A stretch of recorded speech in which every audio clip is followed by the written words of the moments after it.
Halo teman-teman, balik lagi di Live Me Talk ya. Kali ini Live Me Talk kita mau ngebahas tentang how to manage your personal finance.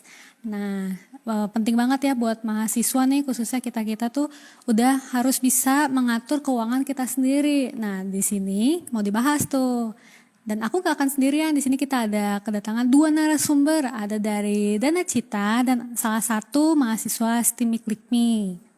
Oke, nah ini teman-teman kita udah kedatangan dari Dana Cita dan salah satu mahasiswa STIMIK LIKMI. Sebelumnya boleh perkenalkan diri dulu Ibu dan Cici. Baik, terima kasih Kak Regina ya. Nama saya Melita Har, salam kenal juga. Kesibukan saya sekarang menjadi Senior Partnership Lead di Dana Cita. Kami merupakan fintech startup di bawah Erudify Group yang buka di Indonesia dan juga di Filipina. Kami fokus untuk menjadi solusi pembiayaan bertahap untuk pendidikan tinggi dan kursus. Terima kasih sekali atas undangannya untuk bisa hadir di acara ini. Oke, nah untuk Cici boleh silakan perkenalkan dulu Ci.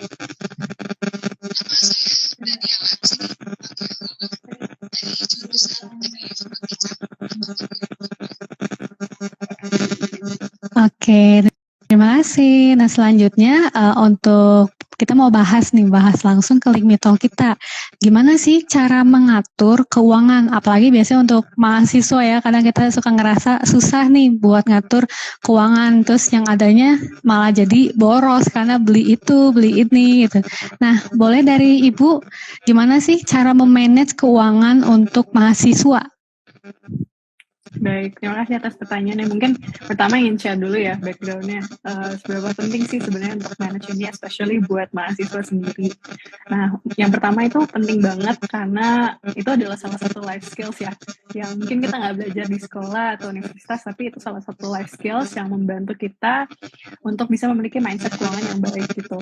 Tidak hanya mengerti nilai uang atau membantu kita mencapai tujuan keuangan yang kita inginkan, itu juga membantu untuk mungkin kita bisa bangun tabungan hingga membangun kita untuk punya bisa membuat keputusan keuangan yang lebih penting gitu. Jadi it's such a better time untuk start at an early age pas lagi mahasiswa, apalagi saat jadi mahasiswa ya. Saya rasa waktu yang sangat tepat karena saya yakin juga sudah banyak mahasiswa yang sudah diberikan kepercayaan untuk handle keuangannya, mungkin dari hal-hal kecil atau keperluan sehari-hari. Saya ingin share juga ada satu research nih yang bilang bahwa mahasiswa itu merupakan kategori masyarakat yang selalu mengalami ketidaksesuaian antara pendapatan dan pengeluaran. Saya pas baca itu kayak sempat banget nih saya ngalamin juga gitu. Apa yang kita inginkan dan apa yang kita punya kadang itu tidak imbang gitu. Dan itu yang jadi mungkin core dari masalahnya ya. Seringkali masalah yang datang adalah mungkin karena banyak mahasiswa hampir tidak peduli dengan masalah keuangan gitu. Karena mereka berada di bimbingan di bawah bimbingan orang tua atau sangat bergantung sama keluarganya gitu kan. Jadi waktu mereka mulai menghadapi kehidupan universitas, mereka harus mengelola sumber keuangannya dan pengeluaran mereka sendiri. Jadi untuk bertahan hidup mereka harus survive sendiri gitu kan. Dan mungkin mereka terkejut waktu berada di dalam situasi yang menyebabkan mereka mengelola keuangan mereka dengan buruk. Jadi mahasiswa, padahal saat menjadi mahasiswa itu menurut saya masa transisi ya, di mana banyak tanggung jawab yang harus diambil.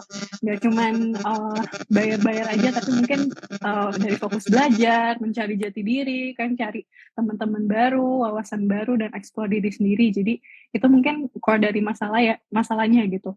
Gimana mungkin dari literasi keuangan juga kurang gitu dari mahasiswa sendiri. Dan mungkin yang terakhir dari segi pentingnya itu, di TEDx ada video, dia salah satu praktisi juga di dunia finance, dia sempat share tentang financial literacy dan the social media generation, bahwa seringkali ya, mungkin generasi sekarang itu fokus pada the present atau waktu sekarang gitu, sehingga seringkali kita nggak mikirin nih the future atau apa yang terjadi di kemudian hari. Kita hanya mau semuanya sekarang gitu, atau kalau kata kerennya itu instant gratification. Padahal menurut saya banyak banget sih potensi yang dapat dicari saat menjadi mahasiswa. Dari segi waktu juga banyak, relatif lebih banyak juga untuk ada waktu luang dibandingkan saat menjadi pelajar SD sampai SMA atau setelah lulus. dan memiliki pekerjaan. Jadi menurut saya ini salah satu topik yang sangat menarik sekali untuk dibahas, dan karena kita bisa banyak explore di hal ini. Mungkin itu ya statement awalnya dari saya. Supaya kita mulai mengatur keuangan tuh harus mulai dari apa dulu sih, Bu? Baik, jadi untuk tipsnya ya, mungkin dari saya ingin share gimana sih cara manage tips keuangan ya, especially untuk mahasiswa-mahasiswa ya. Menurut saya yang pertama itu harus mengerti dahulu flow basicnya dari personal finances kita itu, untuk bisa membuat kita set prioritas kita atau dari segi tracking dan budgeting bisa lebih baik gitu. Nah, jadi mungkin kalau saya analogikan ya, personal finances kita itu seperti sebuah sistem gitu. Sistem yang saya analogikan sebagai sebuah sungai. Kalau teman-teman bisa bayangin, income itu atau pemasukan itu ada di awal ya, di sungai ada air mengalir, dan itu akan mengalir ke beberapa sungai-sungai kecil lainnya gitu. Jadi dan pertama itu penting banget untuk kita bisa memperhatikan dan tahu gitu kan, kalau income itu atau pemasukan tuh dari mana sih gitu kan. Ya tentunya dari bekerja gitu. Jadi apa yang kita lakukan nanti akan timbal balik sebuah income atau pendapatan. Lalu nanti akan masuk ke beberapa sungai-sungai kecilnya yang bisa bantu kita ya untuk tahu nih apa saja sih yang kita bisa bantu alokasikan uang kita kemana. Mungkin yang sudah terkenal nih teman-teman tahu ya, sudah mungkin sempat dengar juga ada budgeting formula ya, 50, 30, 20 rules, mungkin yang sudah dipopulerkan juga oleh Iya, pernah dengar Bu, pernah ya. Itu dipopulerkan oleh Elizabeth Warren ya. Ini quite general guideline mungkin yang saya ingin share. Jadi kalau teman-teman bingung nih, gimana sih caranya saya bisa prioritaskan budget saya nih, pemasukan yang saya punya. Satu, mungkin 50% yang teman-teman dapat itu bisa dialokasikan ke pengeluaran wajib gitu. Biaya sekolah ya, mungkin contoh-contohnya apa sih? Biaya sekolah itu wajib ya, makan, mungkin hal-hal yang perlu untuk bertahan hidup gitu ya. Aku nggak tahu nih, mungkin sekarang skincare part of pengeluaran wajib atau enggak, tapi mungkin ada juga orang yang perlu banget mungkin ya skincare ya. Terus termasuk juga dengan hutang ya teman-teman, misalnya hutang pay later, yang Shopee Pay Later, yang hal-hal seperti itu harus itu jadi pengeluaran wajib gitu. Atau misalnya ada teman bayarin makan, harus langsung dibayar ya, itu hutang termasuknya gitu. Termasuk juga kayak biaya kos, bensin, pulsa, akses internet itu teman-teman harus alokasikan budget langsung untuk dibayarkan. Nah, itu yang 50% nih, Kak Regina dan Kak Lala nih. Nah, terus gimana nih Kak tipsnya kalau misalnya aku udah hitung semua, tapi masih melebihi dari pendapatan yang saya dapat dari orang tua saya misalnya. Banyak banget tipsnya. Salah satunya buat bekal. Misalnya, saya bingung nih gimana bisa buat bekal. Banyak banget tutorial di TikTok ya, cara bikin masak gitu, atau cari alternatif lain untuk tempat tinggal, atau kurangi impulsive buying di e-commerce gitu kan, untuk mengurangi cost hutang Shopee Pay Later-nya misalnya. Atau ya udah gimana cara kita bisa mendapatkan extra income stream gitu kan, cari pekerjaan yang lain untuk mahasiswa misalnya kayak tutoring, jadi asisten dosen, bisa juga jualan makanan gitu kan. Itu yang pertama. Yang kedua, the 30%, yang 30% dari pendapatan itu ke pengeluaran yang sekunder, yang sebenarnya nggak wajib tapi opsional ya, seperti makan keluar, nonton bioskop, beli baju baru, mungkin yang diskon-diskon langsung dibeli gitu kan. Nah, ini yang 30%-nya boleh deh dipakai untuk itu. Nah, tipsnya mungkin jangan beli sesuatu yang karena ada diskon aja jadi langsung pengen beli gitu. Atau jangan jadikan GoFood misalnya jadi lifestyle kamu. Nah, itu hal-hal sebenarnya yang membantu ya, mungkin yang sering terjadi gitu kan, mahasiswa kerja sampai malam, ngerjain tugas, pengennya GoFood, pengennya yang instan. Nah, itu yang perlu mungkin dihindari atau dikurangi supaya teman-teman bisa budgetingnya lebih baik gitu. Terus yang 20% itu untuk tabungan ya teman-teman. Jadi kayak emergency fund, misalnya nanti ban motornya pecah atau harus ke dokter gigi atau ada sakit apa. Apalagi mungkin yang mahasiswa ya, mungkin Kak Regina, Kak Lala yang jam tidurnya nggak teratur, mungkin suka telat makan gitu kan, makan promah terus gitu kan ya setiap bulan. Nah, itu tentu perlu juga di set aside budget untuk itu gitu, untuk pengeluaran tidak terduga itu gitu. Nah, untuk savings mungkin berat ya untuk mahasiswa. Dulu saya juga susah banget bisa ada tabungan gitu. Tapi menurut saya ini salah satu hal yang baik juga untuk teman-teman kalau misalnya bisa dimulai dari awal gitu. Itu tips nomor 1 ya. Jadi budgeting, kita nge-track gitu kan, pengeluaran, gak harus satu-satu ditulis, saya hari ini habis kopi kenangan 20.000 gitu. Menurut saya itu terlalu banyak gitu, buat mahasiswa bisa mikirin hal-hal lain lah gitu. Tapi tips yang kedua adalah improve money mindset. Nah ini mindset kadang itu yang paling penting ya gitu untuk kita gitu. Sekarang apalagi di zaman sosial media dan lain-lain, mungkin kalau teman-teman pikir money mindset, terus kita harus invest gitu kan, pasti teman-teman langsung pikirnya, oh ini si kakaknya suruh aku beli NFT nih, atau kripto, atau saham gitu. Well, teman-teman kalau misalnya memang punya rezeki lebih, feel free aja. Yang penting teman-teman udah pelajarin dulu portfolionya, teman-teman udah tahu research lebih lanjut gitu tentang hal-hal itu. Tapi most importantly yang aku mau share adalah gimana teman-teman kita bisa invest, punya mindset bahwa kita bisa invest di skills gitu. Nah, kenapa ini satu hal yang mungkin aku juga nyesel gitu. Dulu waktu kuliah aku kerjaannya kok cuma main aja gitu ya. Hanya main ke teman-teman gitu, ke sekolah, ke kampus aja. Tapi ini sebenarnya satu hal juga sih yang bisa teman-teman lakukan juga, yaitu invest di skills gitu. Sementara waktu jadi mahasiswa kan banyak ya waktu luang untuk pelajari skill-skill baru. Teman-teman bisa juga invest diri kalian sendiri di upskilling gitu.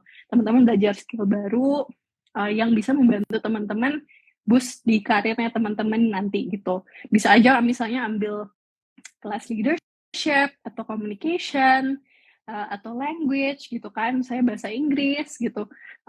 Atau juga selain upskill, teman-teman bisa invest juga misalnya nih.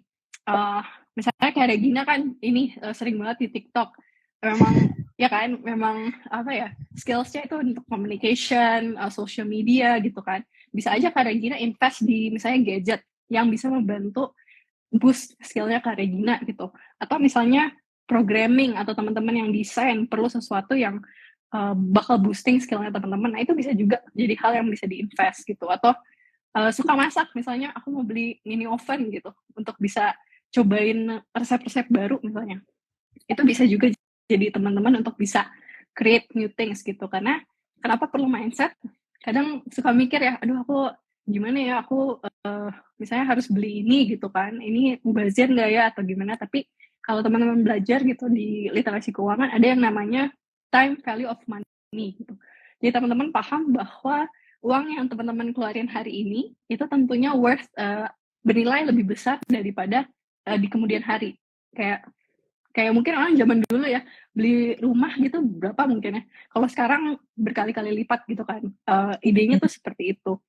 Jadi kalau misalnya hari ini gitu kan, saya mau beli oven sekarang. Saya mau beli oven baru untuk bisa produce kue yang banyak untuk bisa kasih saya opportunity lebih di hidup ini. Dan itu yang seharusnya teman-teman bisa lakukan gitu. Mindsetnya harus seperti itu. Karena ada satu statement yang bilang bahwa delayed investment is a lost opportunity gitu.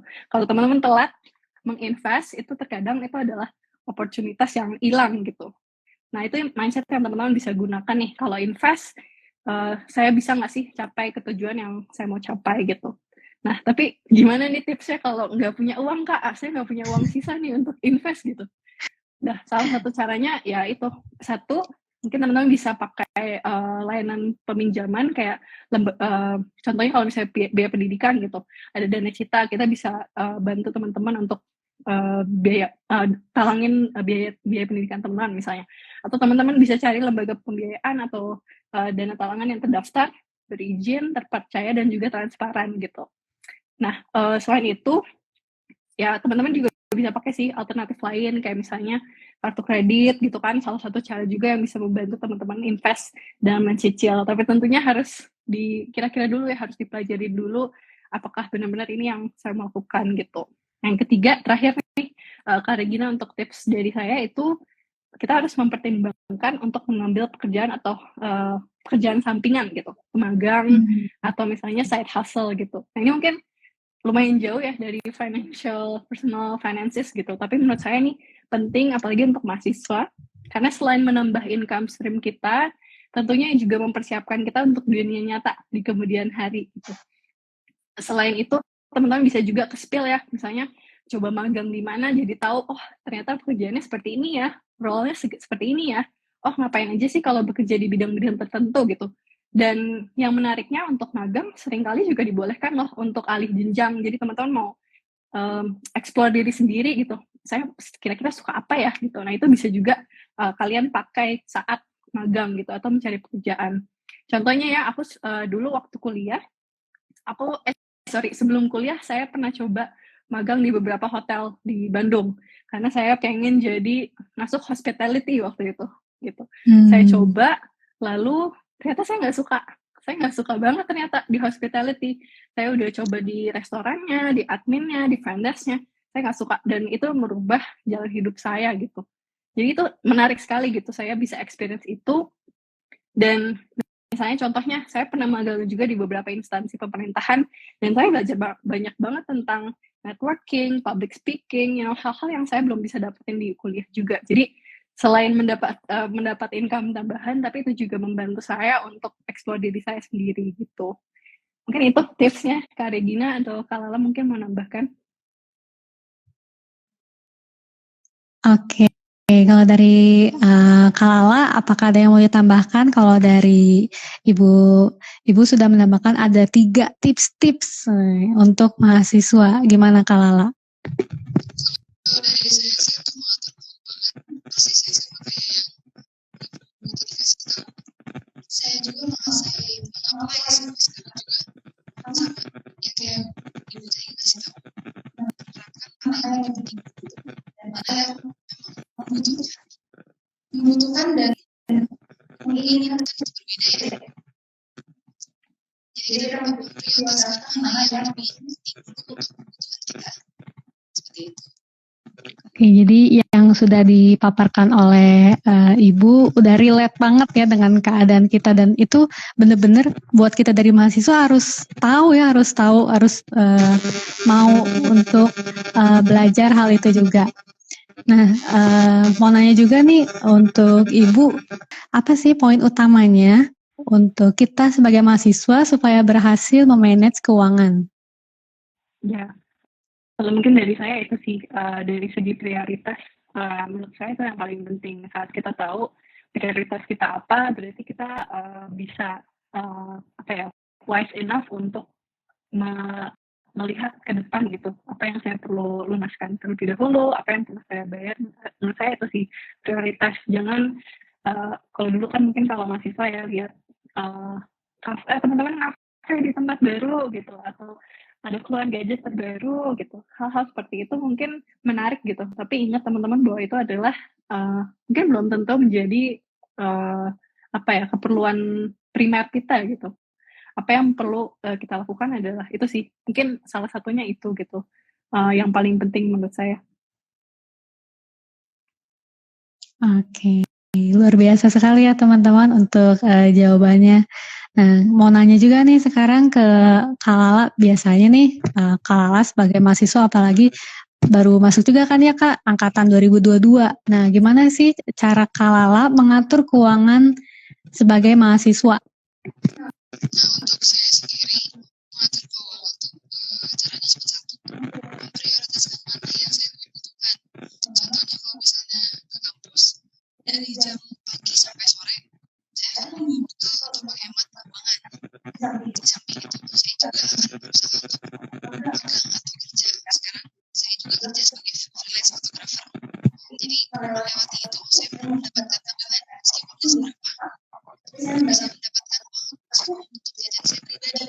Dan dari uang saku itu saya akan bagi menjadi 2 atau 3. Yang pertama, dia 20 atau 30% untuk saya tabung, sisanya untuk saya pegangan. Pegangan bukan berarti saya akan habiskan. Berarti saya akan simpan itu sampai di waktu yang saya butuhkan. Gitu sih. Oke, luar biasa ya teman-teman untuk Kak Lala ini. Jadi Kak Lala juga udah mulai mencoba untuk mengatur keuangannya dengan cara kalau misalnya kuliahnya cukup lama, membawa bekal dari rumah. Jadi lumayan ya untuk menghemat pengeluaran. Dan juga Kalala ini rupanya sebagai freelancer fotografer juga teman-teman. Jadi bisa mendapatkan penghasilan tambahan juga. Oke, nah sekarang pengen nanya nih ke teman-teman, gimana teman-teman kalian udah ngerasa saat ini udah paham belum gimana sih cara untuk mengatur keuangan? Gimana, udah paham belum? Boleh isi di kolom komentar coba. Oke, nah selanjutnya sekarang aku pengen ngobrol lebih lanjut nih, lebih jauh dengan Kalala dan Ibu Emily. Sebelumnya pengen tahu nih, Ibu, hubungannya Dana Cita dengan Steamik Likmi itu seperti apa sih, Bu? Baik, terima kasih Kak Regina. Mungkin tadi aku sudah sempat mention ya, Dana Cita terus gitu. Dana Cita seperti yang tadi saya sudah mention juga, kami adalah fintech startup nih, teman-teman yang bergerak khusus di biaya pendidikan, untuk pendidikan tinggi dan juga kursus, dan kami sudah bekerja sama lebih dari 130 lembaga pendidikan di seluruh Indonesia. Salah satunya kami sudah bermitra resmi juga dengan STEMIC Likmi. Kami in total sudah membantu lebih dari 20.000 mahasiswa ya seluruh Indonesia untuk menggapai mimpinya. Nah di STEMIC Likmi ini teman-teman bisa mencicil loh biaya kuliah untuk mahasiswa baru yang masih tertarik untuk join di STEMIC Likmi, ataupun mahasiswa aktif yang sudah menjadi mahasiswa tetap, itu bisa mencicil biaya kuliah teman-teman hingga 6 bulan. Dan untuk mahasiswa baru ini kita ada dengan kolaborasi khusus dengan STEMIC Likmi, teman-teman bisa mencicil dengan biaya 0%. Jadi tidak ada biaya tambahan untuk mencicil gitu. Dan yang spesial nih Kak Regina, di Dana Cita ini kita pengajuannya tanpa agunan, jaminan atau DP. Jadi teman-teman bisa langsung akses ke website kami di danacita.co.id. Teman-teman tinggal lampirkan KTP, selfie, dan juga bukti tagihan resmi. Untuk mahasiswa teman-teman yang di bawah 21 tahun, belum ada pendapatan tetap, bisa menggandeng wali ya saat pengajuan. Dan bisa melampirkan ekstra dokumen seperti dokumen pendapatan, notasi rekening 1 bulan terakhir, atau payslip atau SPT PPh 21. Nah, keuntungan mencicil ke Dana Cita itu kita langsung membayarkan nih biaya kuliah teman-teman langsung ke universitas, jadi aman, dan juga mahasiswa dapat mencicil langsung ke Dana Cita secara flat per bulannya. Nah, untuk keamanannya, kami juga sudah berizin dan terdaftar di OJK, serta kami juga punya lisensi dari ISO 27001 untuk pelaksanaan keamanan. Jadi teman-teman jangan khawatir, terus bisa cek aja Dana Cita, legalitas kami juga bisa dicek juga. Dan untuk informasi lebih lanjut nanti teman-teman bisa akses nih, kalau lupa bisa akses ke sosial media kita di danacita_id atau juga di link yang nanti kita sematkan di kolom chat. Mungkin itu Kak Regina. Oke, terima kasih untuk Ibu Emily. Nah, sekarang pengen nanya nih ke Kalala. Untuk Kalala juga sebagai ini ya pengguna dari Dana Cita, boleh di-share dong gimana nih pengalamannya setelah memakai jasa dari Dana Cita? Ya, setelah saya memakai jasa Dana Cita itu sangat membantu sekali ya, karena ketika berhalangan untuk membayar, saya akan menggunakan Dana Cita, dan langsung di saat itu juga Dana Cita membantu saya untuk membayar biaya kuliah dengan Ibu Emily yang sudah diucapkan ya, tanpa cicilan yang besar ya. Jadi kita langsung bisa membayar sesuai dengan cicilan yang sudah ditentukan, tanpa persyaratan yang panjang dan susah. Sangat membantu sekali. Oke. Nah itu teman-teman, jadi untuk Dana Cita ini kalau misalnya kalian masih ragu, nah nggak perlu ragu lagi ya teman-teman, karena dari Kalala ini juga udah udah memakai jasa dari Dana Cita. Oke, nah selanjutnya untuk Ibu dan Kalala, ini ada teman-teman kita nih yang mengirimkan pertanyaan. Banyak yang antusias sekali dengan live Likmi Talk kali ini. Ada, aku sebutin aja ya Ibu dan Kak. Ya. Ini dari Kak Vivit_ANN25 bertanya, bagaimana Kak untuk tips mengelola keuangan kalau untuk mahasiswa dan dia juga sebagai generasi sandwich. Boleh barangkali dari Ibu Emily? Baik, terima kasih, pertanyaan menarik sekali sih. Sebenarnya untuk generasi sandwich kan generasi yang harus menjadi juga beban meringankan beban keluarga dari segi mungkin pendapatannya atau income-nya itu untuk di-share ya untuk keluarganya, kurang lebih mungkin seperti itu ya untuk generasi sandwich. Mungkin yang pertama memang paling susah sih kalau saya mungkin breakdown tadi ya, ada kebutuhan primer, pengeluaran yang sekunder, dan juga mungkin savings, mungkin itu sangat sulit sekali sih untuk generasi sandwich. Tapi mungkin tipsnya saya adalah tetap melihat, tetap mengelola penghasilan dengan bijak dari segi yang itu, apa yang primer dan enggak. Menurut saya untuk kayak investasi, itu bisa nextnya gitu. Misalnya investasi, punya uang lebih, invest gak apa-apa. Tapi kalau misalnya memang, oke, aku cuma ada segini nih, apakah better di investasi atau masuk ke emergency fund? Kalau menurut saya better ke emergency fund sih gitu. Tetap harus ada untuk jaga-jaga gitu. Kayaknya harus tetap ada keuangan juga yang kita kelola untuk jaga-jaga. Jadi investasi itu untuk mungkin kalau misalnya memang ada dan tidak mengganggu pengeluaran primer itu mungkin nomor satu ya. Mungkin yang keduanya juga sebenarnya yang harus paling dijaga tuh kitanya gitu.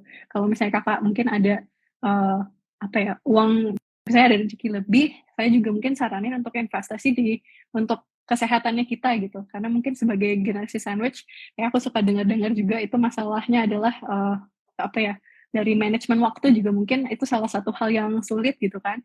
Jadi pasti sangat bekerja keras sekali untuk itu ya masyarakat yang di generasi sandwich untuk menjaga kesehatan juga. Dan saya yakin sih sebenarnya kalau misalnya bisa mengelola, tetap ada tabungan sedikit gitu yang di save, itu lama-kelamaan pasti bisa keluar gitu dari mungkin bisa dapat rezeki lebih juga, dan mungkin bisa lakukan side hustle itu juga sih.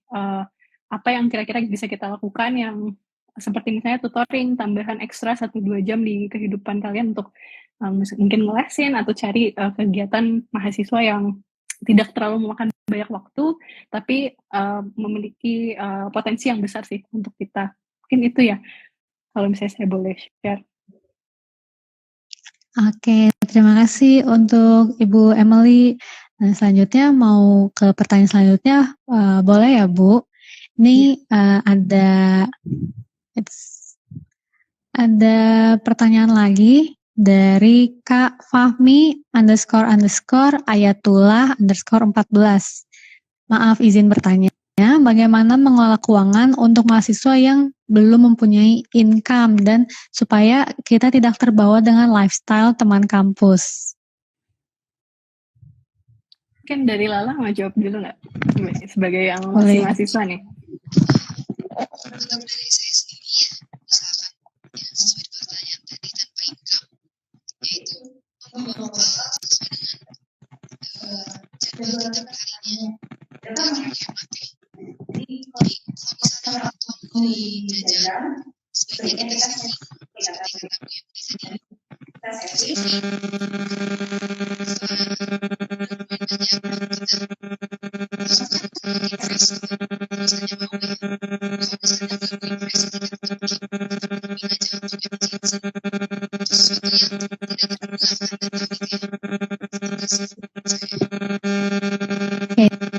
Dari Kalala, contohnya kayak contoh realnya itu kayak yang tadi ketika teman-teman mempunyai jadwal kuliah yang cukup padat di kampus, membawa bekal supaya lumayan juga nih menghemat pengeluaran juga. Jadinya walaupun kita belum mempunyai income, belum bekerja gitu, belum part-time atau gimana, tapi kita setidaknya dari sekarang udah bisa meminimalisir pengeluaran. Nah, semoga terjawab ya untuk Kak Fahmi Ayatullah. Nah, selanjutnya untuk pertanyaan berikutnya. Oke, pertanyaan berikutnya.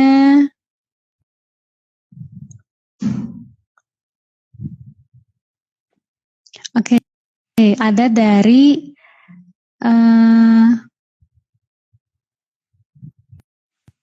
nah ini karena pertanyaannya cukup banyak ya, Ibu. Iya, seru banget ya, banyak yang pengen tahu juga. Iya, benar. Sebelumnya dari Ibu Emily sempat membahas kayak ada kita tuh pengeluaran kayak utang ya, kayak ShopeePay atau hal-hal lain yang berbau pay later. Nah, gimana nih buat kita mahasiswa kalau misalnya kita tuh udah terlanjur pakai pay later gitu, Bu?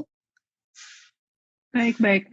Mungkin kalau teman-teman juga cek ya, saya harap teman-teman tuh kalau misalnya purchase sesuatu itu juga budayakan untuk membaca juga ya teman-teman. Itu kurang lebih kalau misalnya pay later tuh sebenarnya bunganya lumayan tinggi teman-teman compare ke teman-teman mencicil via misalnya kartu kredit atau langsung cash ya, itu lumayan besar bunganya. Jadi mungkin teman-teman banyak yang tergiur ya, apalagi kadang suka ada diskon tuh kayak misalnya GoPay Pay Later bisa dapat diskon, tapi jangan lupa untuk langsung dibayarkan secara lunas gitu, karena bunga yang terakumulasi itu lumayan besar teman-teman. Dan teman-teman kalau mau cek bisa lihat aja langsung di website mungkin yang dimana teman-teman beli ya di e-commerce, itu lumayan tinggi bunganya. Jadi kalau saya biasanya dengan pemakaian seperti itu yang bisa saya cicil, itu malah menjadi mungkin poin nomor 1 yang harus saya lunasi gitu. Karena teman-teman juga ini teman-teman misalnya ya pakai pay later, itu pasti ada credit historinya juga lah teman-teman. Misalnya teman-teman bayarnya secara lancar atau enggak, itu langsung masuk ke historinya teman-teman juga gitu. Walaupun cuman beli makanan atau cuman beli baju misalnya kayak gitu, itu tetap masuk juga. Jadi kalau saya biasanya selalu pastikan itu menjadi salah satu poin yang saya langsung lunaskan di awal gitu. Dan mungkin tadi ya nyambung sedikit gitu, gimana sih caranya supaya nggak FOMO, gimana supaya nggak tergiur gitu dengan apa yang teman-teman lainnya gitu yang lakukan.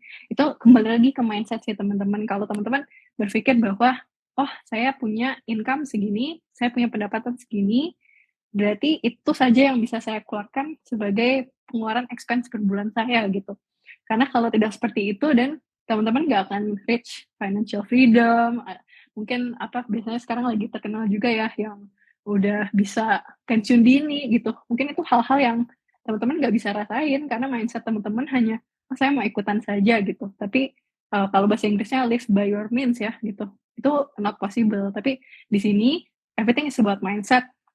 Saya punya berapa, itu yang akan saya keluarin gitu. Bahkan saya pernah baca ya, kadang orang-orang yang memiliki rezeki banyak gitu, sudah bagus portfolio keuangannya, mereka tuh kadang suka berpikir ulang gitu kalau mau beli sesuatu. Misalnya saya mau beli sesuatu, apakah saya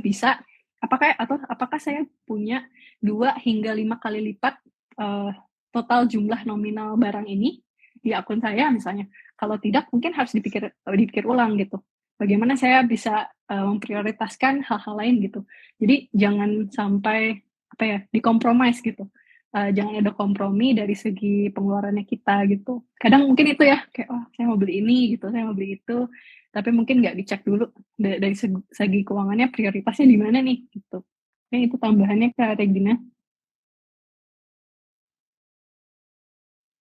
Oke, terima kasih untuk Ibu Emily. Tadi sebelumnya aku lupa belum nyebutin pertanyaannya dari siapa ya tadi.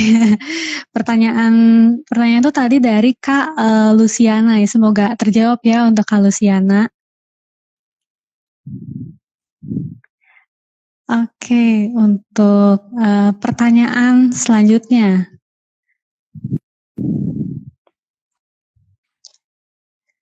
Ini ada dari bisa dibilang ini pertanyaan terakhir ya Bu untuk dari Like Me Talk kita hari ini. Ada dari Kak Reza _Ardiantosya. Gimana nih untuk cara kita meraih financial freedom di usia muda? Karena anak muda sekarang tuh diramalnya banyak diberitakan gitu ya Bu, tidak bisa beli rumah, bagusnya investasi apa nih? Ya, oke. Mungkin kalau dari saya, sebenarnya saya juga belum reach financial freedom. Jadi teman-teman jangan ambil saya sebagai contoh ya. Gini kita sama-sama belajar. Tapi mungkin salah satunya adalah itu sih planning sih. Kalau menurut saya itu planning kedepannya tuh teman-teman mau apa gitu. Jadi jangan lihat hanya sekarang aja. Aku mau apa sekarang, tapi misalnya teman-teman punya mimpi, saya pengen punya rumah 5 tahun lagi.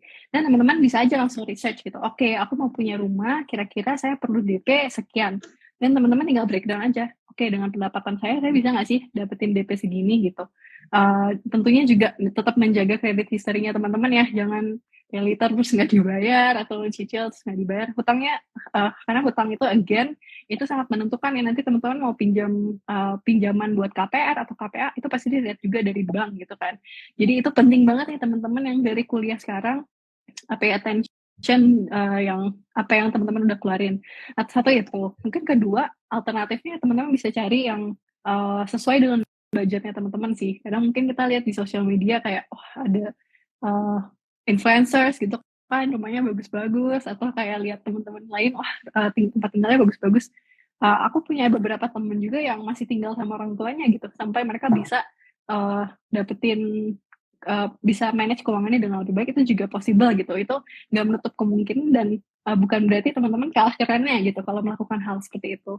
Ya mungkin kalau untuk saya, satu, tetap ikutin tadi track expense-nya teman-teman, jangan FOMO, terus do your research sih, apa yang teman-teman mau 5 tahun, 10 tahun ke depan, apa yang mau di-achieve, itu pasti bisa menurut saya. Yang penting adalah mindset kita gitu, dan itu sih, nggak harus semua orang punya rumah di usia 25 tahun, nggak semua orang harus nikah sebelum 20 tahun, kayak don't make that time frame for yourself gitu. Oke, itu sih, tapi saya yakin sih kalau misalnya memang sangat setia dalam manage semuanya, pasti at some point teman-teman bisa manage hingga financial freedom ya. Amin ya. Amin. Ya, terima kasih Bu Emily untuk jawabannya. Jadi untuk kita dari mahasiswa jangan ikut-ikutan orang lain yang mungkin mereka bisa tercapai di usia tertentu. Tapi untuk kita bukan berarti kalau misalnya kita di usia tertentu kita tidak sama dengan dia, bukan berarti kita jadi kayak gimana, kayak kita jadi down gitu. Waduh, beda nih sama orang ini. Kita jangan membandingkan diri dengan orang lain.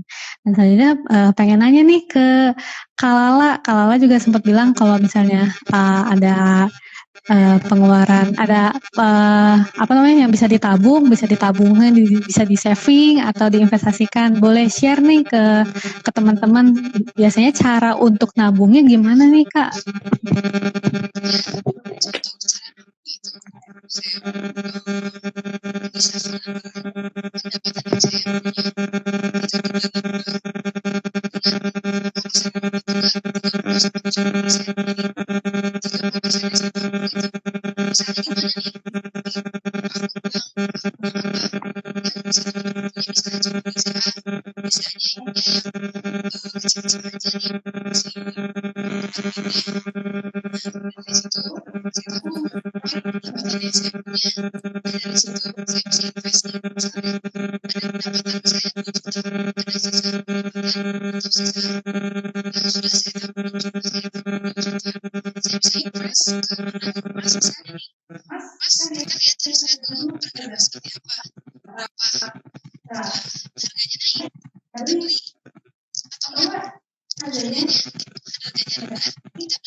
Oke, terima kasih dari Kalala. Jadi Kalala udah nge-share gimana sih cara Kalala saat ini kalau menabung. Kalau misalnya tidak ke bank, untuk banknya nanti teman-teman bisa boleh cari yang mahasiswa friendly ya, mahasiswa friendly nih. Dan terus kalau misalnya kalian mau coba investasi itu ada banyak, ada reksadana atau deposito atau saham. Nah itu boleh teman-teman pastinya pelajari dulu supaya kalian juga tidak tersesat ya ketika sudah terjun ke dunianya. Nah, oke, paling sekian itu ya teman-teman untuk live Liqmi Talk kita hari ini dengan tema How to Manage Your Personal Finance. Nanti pastinya bakal ada panitia yang menghubungi dari teman-teman apabila kalian memenangkan giveaway. Nah, untuk teman-teman yang belum menang, jangan bersedih karena pastinya masih ada Liqmi Talk lainnya. Lagi terima kasih untuk Ibu Emily dan untuk Kalala. Untuk Liqmi Talk-nya kita sampai sini dulu ya. Terima kasih. Terima kasih banyak Karina dan Kalala. Oke, untuk Liqmi Talk-nya kita sampai sini dulu ya teman-teman. Dadah.